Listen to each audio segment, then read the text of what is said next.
1990s में एक आदमी था जो कि बहुत ज़्यादा ओवरवेट था, जिसका कोई एथलेटिक बैकग्राउंड नहीं था, जिसका फ़िटनेस से दूर-दूर तक लेना नहीं था। बहुत ही ज़्यादा एब्यूज़िव फ़ादर था जिसका अब उसके सामने उसकी मदर को मारता था। एक बहुत ट्रॉमेटिक चाइल्डहुड था और वो सारी डिसएडवांटेज थी जो तुम लोग इमेजिन कर सकते हो एक आदमी के ऊपर आ सकती है। उस केस में उस बंदे ने सोचा कि बस अब बहुत हो गया मेरी ज़िंदगी के साथ, बहुत मैंने अपनी ऐसी-तैसी करवा ली है लाइफ में, अब मैं बनूँगा एक नेवी सील। बहुत से तुम में से लोगों ने गेस कर लिया होगा, ये स्टोरी है डेविड गॉगिन्स की। इस वीडियो में मैं उसकी स्टोरी के बारे में बिल्कुल नहीं बताऊँगा तुम्हें, बस एक कॉन्सेप्ट है प्रोबेबिलिटी का जिसको मैं तुम्हारे सामने रखने की कोशिश करूँगा, जो तुम्हें आगे हेल्प करेगा अपनी लाइफ में एक स्पेसिफिक टारगेट या फिर एक ग्रुप ऑफ टारगेट्स को अचीव करने के लिए, चाहे वो तुम्हारे एग्ज़ाम हो या कुछ भी हो। अब एक ऐसा बंदा जिसके खिलाफ सारे ऑड्स हैं, वो डिसाइड करता है कि मैं एक नेवी सील बनूँगा। और उस टाइम पे जब स्टैट्स ये कहते हैं कि नेवी सील बनना की प्रोबेबिलिटी बहुत कम थी। जब किसी चीज़ की प्रोबेबिलिटी इतनी कम होती है तो लोग बाग उसको करने से बहुत ज़्यादा डरते हैं, क्योंकि वो खुद मान चुके होते हैं कि प्रोबेबिलिटी कम है, इसका मतलब इम्पॉसिबल चीज़ है। एक एवरेज आदमी कोई भी काम करने के बारे में सोचेगा तो वो सबसे पहले ये देखेगा कि यार इस काम की करने की प्रोबेबिलिटी जो है, जो स्टैट्स कह रहे हैं कि यार दिस इज़ इम्पॉसिबल, बट वो इम्पॉसिबल चीज़ है एक एवरेज आदमी के लिए।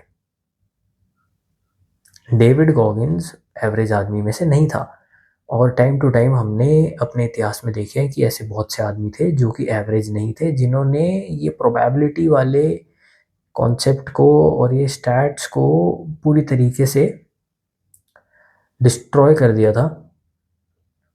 जब सारे फैक्ट्स और एविडेंसेस और यूनिवर्सल ट्रूथ्स जो थे वो ये कह रहे थे कि एक काम की प्रोबेबिलिटी ना के बराबर है, तब इन लोगों ने उस काम को करके दिखाया। तो अब इस वीडियो को शुरू करते हैं। मैं तुम्हें समझाने की कोशिश कर रहा हूँ कि प्रोबेबिलिटी का जो कॉन्सेप्ट है वो जब काम करता है जब तुम एक एवरेज आदमी की तरह सोचते हो। अगर डेविड भी एक एवरेज आदमी की तरह सोचता तो वो भी इस प्रोबेबिलिटी के चंगुल में फंस जाता और वो सोचता कि अगर किसी से तो वैसे ही नहीं हो रहा, लोगों से तो होता नहीं है, तो मेरे से भी कैसे हो जाएगा। लेकिन जो स्पेशल लोग होते हैं ना, जो स्टोइक लोग होते हैं, जो स्ट्रॉन्ग आउटकम में बिलीव करते हैं, जो अपने में बिलीव करते हैं, वो उनके लिए प्रोबेबिलिटी जस्ट एक ऐसी इक्वेशन होती है जिस इक्वेशन में जो वेरिएबल फैक्टर है वो अभी तक वो नहीं बने। मतलब एक चीज़ की प्रोबेबिलिटी जब तक ज़ीरो है, जब तक तुमने वो चीज़ नहीं करी। हो सकता है तुम वो करने वाले पहले बंदे हो। तो सबसे पहले इसको इस तरीके से समझो कि कोई भी तुम काम करने की कोशिश करोगे तो सबसे पहले लोग बाग आके तुम्हें कहेंगे यार ये तो पॉसिबल ही नहीं है, ये तुम कैसे कर सकते हो, ये आज तक किसी ने नहीं किया। वो ऐसा इसलिए कह सकते हैं या इसलिए कह रहे हैं क्योंकि उन्होंने आज तक तुम्हें वो काम करते हुए नहीं देखा, और तुम हो सकते हो वो पहले आदमी जो वो काम करके दिखा दे। अब अगर इसको तुम स्टोइक एंगल से समझने की कोशिश करो तो चाहे मार्कस हो या एपिक्टेटस हो, उन दोनों फिलोसोफर्स ने हमेशा ये बोलने की कोशिश करी है कि तुम जो हो वो अपने खुद के एक्शंस को कंट्रोल कर सकता है, ना कि आउटकम को कंट्रोल कर सकता है। बट अगर तुम्हारे एक्शंस इतने स्ट्रॉन्ग हो और तुम्हारा आउटकम पे इतना ज़्यादा फोकस हो तो कोई भी probability is just another equation जिसमें अभी तक तुम फिट नहीं हुए हो। जिस दिन तुम उस प्रोबेबिलिटी की इक्वेशन में फिट हो गए, तुम उसको भी बदल दोगे, क्योंकि प्रोबेबिलिटी का concept is for an average man. एक ऐसा एवरेज आदमी जिसने कभी आज तक अपने पोटेंशियल को और अपने खुद के लिमिट्स को क्रॉस करने की कोशिश ही नहीं करी है। ये बात तुम लोग जब समझ पाओगे जब तुम खुद की अपनी लिमिट्स को सरपास कर दोगे। जैसे तुमने देखा होगा कि गोकू था। गोकू को हमेशा सबने ये कहा कि भाई तुम इसको नहीं मार सकते। वो जाता है, उस प्रोबेबिलिटी वाली इक्वेशन को रॉन्ग प्रूव कर देता है। कैसे? क्योंकि वो आउटकम पे इतना ज़्यादा फोकस करता है। सेम वजीटा का है। वजीटा गोकू को वो चीज़ करते हुए देखता है तो वो सोचता है कि मैं इससे बेटर कर सकता हूँ। तो कॉन्स्टेंटली इम्प्रूव करने की एबिलिटी, कॉन्स्टेंटली इम्प्रूव करने की चाहत will lead you to the path that will make these probability वाली equation just a saying, just a myth। कि जो लोग ये कह रहे हैं अभी तक कि ये किसी ने नहीं करा, उन्होंने आज तक तुम्हें वो चीज़ करते हुए नहीं देखी। बहुत ही सिंपल शब्दों में है, सारे स्टोइक फिलोसोफर्स यही कहते हैं कि तुम आउटकम पे फोकस मत करना, तुम अपने विल पे काबू रखो, अपनी इच्छाओं पे काबू रखो, अपने एक्शंस पे काबू रखो। आउटकम को तुम अपने आप बदल दोगे, इतनी तुम्हारे में ताकत है। तो अब तुम ये बात समझ गए होगे कि प्रोबेबिलिटी एक्चुअल में मतलब क्या है इस चीज़ का। भाई सिंपल सी बात है, एक एवरेज आदमियों के एवरेज कामों का एक पैटर्न बना दिया है, जिसको अब लोग एज अ प्रोबेबिलिटी यूज़ कर रहे हैं किसी भी काम से किसी एक अबव एवरेज या एक सुपरमैन, सुपर ह्यूमन को वो काम करने से रोकने की। क्योंकि जो काम लोगों ने किसी को करते हुए नहीं देखा, वो तुम्हें भी नहीं करते देखना चाहेंगे ना। ये तो बहुत ही नॉर्मल सी बात है। तुमने खुद के अपने दोस्तों यारों में, अपने सर्कल में ये चीज़ नोटिस करी होगी कि अगर वो सारे किसी एक काम में फेल हो रहे हैं, सपोज वो सारे ही वर्कआउट नहीं कर पा रहे, तो वो तुम्हें भी यही कहेंगे यार वर्कआउट वगैरह तो नहीं हो पाता, ये तो बहुत नॉर्मल सी बात है, क्यों ही करना है वर्कआउट, हर कोई कर नहीं पाता। या तुम सिंपल से एग्जांपल ले लो, किसी ने तुमने कोई स्टार्टअप का आइडिया बनाया, तो सबसे पहले कोई ना कोई आएगा, वो ये कहेगा कि भाई सारे स्टार्टअप फेल होते हैं। उसने डायरेक्टली क्या करा, तुम्हारे अंदर एक साइकोलॉजिकल ट्रैप बना दिया, जो कि एक बहुत ही मच्छर मच्छर मच्छर उसने क्या करा, तुम्हारे दिमाग में एक साइकोलॉजिकल ट्रैप बना दिया कि भाई तुमने अपने दिमाग में अब ये बात बना ली है कि ये काम आज तक किसी ने किया नहीं, तो मैं भी नहीं कर पाऊंगा। क्योंकि जो प्रोबेबिलिटी है, जो स्टैट्स है, वो ये कहती है कि भाई 500 आदमियों ने काम करने की कोशिश करी थी और हो सकता है 499 फेल हो गए हो, किसी एक ने वो काम करा हो। तो हो सकता है तुम वो एक जिसने करा है उसकी तरह वो काम करके दिखा सको, लेकिन जो 499 फेल हुए ना, वो तुम्हें सारा टाइम पीछे खींचने की कोशिश करते रहेंगे। ये एक ह्यूमन नेचर है। ये इसके पीछे एक बहुत बड़ी डीप एवोल्यूशन की साइकोलॉजी है। क्योंकि भाई सबको आज की डेट में ये है कि अगर हम कोई चीज़ अचीव नहीं कर पा रहे तो सामने वाला भी वो चीज़ ना करे।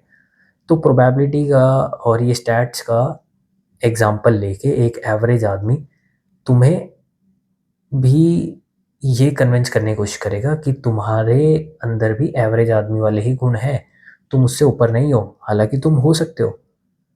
इस वीडियो को बनाने का मेन पर्पस ही यही है, इस चैनल को बनाने का मेन पर्पस यही है कि तुम एक एवरेज आदमी से ऊपर सोच रखते हो, इसलिए तुम ये वीडियोस पे आए हो और इसको देख के इससे कुछ सीख के घर जा रहे हो। तो अब जो तुमने सीख लिया है कि भाई तुमने समझ लिया है कि कैसे लोग बाग प्रोबेबिलिटी का यूज़ करके और स्टैट्स का यूज़ करके और नंबर्स का यूज़ करके तुम्हें ये कन्विंस करेंगे कि कोई भी काम मत करो। तो अब तुम्हें आगे क्या करना है, ये वीडियो देख रहे हो, तुम एक सॉल्यूशन को ढूंढते हुए आए हो, सॉल्यूशन मैं तुम्हें दे रहा हूँ। सबसे पहले तुम्हें जो ऑड्स है ना, उनको समझना पड़ेगा।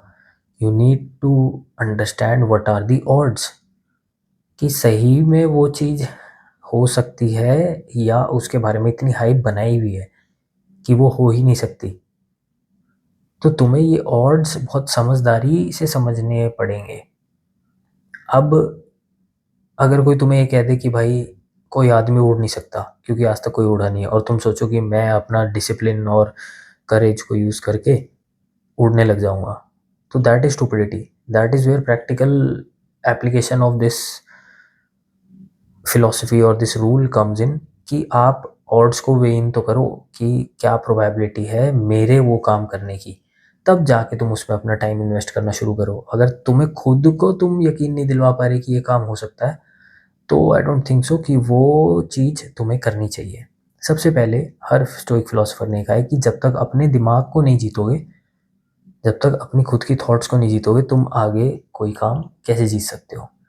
अब तुम क्या कर सकते हो, अगर तुम्हें फिर भी वो काम अचीव करना है and you want to be that one that will break the equation of that probability, तो तुम्हें वेरिएबल्स को जो है वो इम्प्रूव करना पड़ेगा। तुम्हें ये देखना पड़ेगा कि यार मेरे से पहले जो लोग आए थे उनमें कमी क्या थी, वो उस काम को क्यों नहीं कर पाए और तुम उस काम को कैसे कर दोगे। हो सकता है तुम कोई नया स्किल सेट इम्प्रूव करो, हो सकता है तुम ज़्यादा हार्ड वर्क करो, ज़्यादा मेहनत करो। तो उस पर्टिकुलर चीज़ को अचीव करने के लिए तुम नए स्किल्स लाओ, या हो सकता है तुम टाइमलाइन को स्ट्रेच करो। अब इसका सिंपल सा मतलब ये है कि तुम पर्टिकुलर काम को करने के लिए ज़्यादा टाइम दो। हो सकता है किसी ने एक स्टार्टअप को बनाने के लिए 1 महीना दिया, 2 महीना दिया, तीसरे महीने उसने क्विट कर दिया।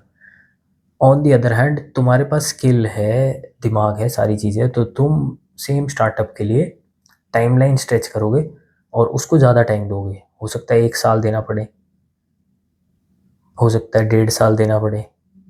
बट अगर तुमने सोच लिया है और उस चीज़ की पॉसिबिलिटी है, तो वो चीज़ तुम करके ही रहोगे। उसको रोज़, रोज़, रोज़, रोज़ अपने दिमाग में फ़ीड करो, सबकॉन्शियस में फ़ीड करो कि भाई हाँ, ये काम मैंने करना है और ये मैंने कर दिया है। अब चाहे वो छोटे से छोटा काम क्यों ना हो कि भाई मुझे मसल अप सीखना है, या मुझे इस महीने में 50,000 रुपये अपने इकट्ठे करने हैं, इस साल में 5 लाख 10 लाख कमाने हैं। जब तक तुम खुद को एक गोल नहीं दोगे, तब तक तुम कुछ भी अचीव नहीं कर पाओगे और तुम उन्हीं एवरेज मैन की प्रोबेबिलिटी में आओगे जिन्होंने ये बोला था, देखा मैंने कहा था ना, कुछ जब कोई नहीं कर सकता तो ये कैसे कर लेगा। तो अब निष्कर्ष ये निकल कर आता है कि जो प्रोबेबिलिटी है वो एक यूज़फुल चीज़ है एक नॉट सो एवरेज आदमी के लिए। प्रोबेबिलिटी यूज़फुल चीज़ है तुम्हारे लिए, क्योंकि उससे तुम्हें ऑड्स का पता चलेगा कि कितने लोग ये काम कर पाए हैं। और क्योंकि तुम एक एवरेज आदमी नहीं हो, तुम एक नॉर्मल आदमी नहीं हो, तुम हद से ज़्यादा डिसिप्लिन्ड हो, डेडिकेटेड हो, तुम उस काम को करने के लिए अपना जी जान लगा दोगे और प्रोबेबिलिटी को चेंज कर दोगे। क्योंकि जब लोगों ने कहा है कि एक पर्टिकुलर चीज़ इम्पॉसिबल है, तो वो उन्होंने इसलिए कहा है क्योंकि उन्होंने किसी भी अपने आसपास के बंदे को वो चीज़ करते हुए नहीं देखी। द सेम रीज़न तुमने देखा होगा कि भाई लोग बाग दूर के यूट्यूबर्स, सेलिब्रिटीज़, इन सबको इतना सपोर्ट करते हैं क्योंकि इन्होंने देखा है कि भाई इसके तो 10 मिलियन सब्सक्राइबर है, क्या बात है, इसको सपोर्ट करेंगे। लेकिन अपने किसी खास बंदे को वो सपोर्ट नहीं करेंगे। वो ये कहेंगे कि यार नहीं हो सकते, 5 मिलियन थोड़ी हो सकते हैं, 1 मिलियन थोड़ी हो सकता है, 1 लाख थोड़ी हो सकते हैं इसके सब्सक्राइबर्स, या इसके इतने व्यूज़ थोड़ी आ सकते हैं। जब तक वो तुम्हें करते हुए वो चीज़ देख नहीं लेंगे। तो ये पूरा जो कॉन्सेप्ट है ना, वो सिर्फ एक एवरेज आदमी के जो डेली पैटर्न्स है और डेली लॉसेस है और जो फेलियर्स है, उसको मद्देनज़र रखते हुए ये पैटर्न बनाए गए हैं कि एक स्ट्रॉन्ग आदमी उस चीज़ में साइकोलॉजिकली ट्रैप हो जाए और कभी उस चीज़ से आगे नहीं बढ़ पाए। अगर तुमने वीडियो यहाँ तक देखी है तो आई वुड लाइक कि तुम एक कमेंट ड्रॉप करके जाओ कि ऐसा कौन सा प्रोबेबिलिटी वाली चीज़ थी जिसमें तुम फंसे, लेकिन एट द एंड तुमने वो करके बाहर निकले, जीत हासिल करके बाहर निकले। Till then see you.